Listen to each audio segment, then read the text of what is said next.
Nĩ mugunda wa makiria ma eka 930 uria wirikanite gukorwo wiyukitio ni umwe wa aria mari minister thirikari-ini ya Mzee Jomo Kenyatta 1970s.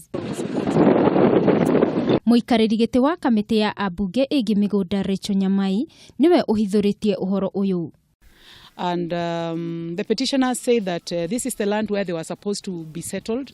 However, the land was taken. No kuringana na mathiko tare maikaraga mugunda-ini uyu, maugite mugunda uyu maheirwo ni mutongoria wa mbere wa bururi Jomo Kenyatta. Areirwo mutiriri na ngatura kuo. Mwaka wa 1974 tukiheo kundu kuu. Tukaenda kwa Mzee Jomo Kenyatta.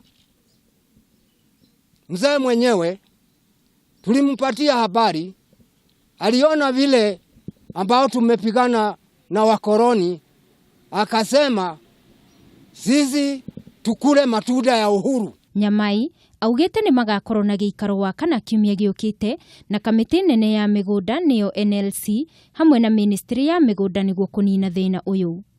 Next week we'll be meeting National Land Commission. And we'll also meet the Ministry of Lands so that they can tell us what is it that has been going on. Are there historical injustices that need to be solved? Handu-ini ha Kameme TV, jitagwo Wangui wa Muiruri.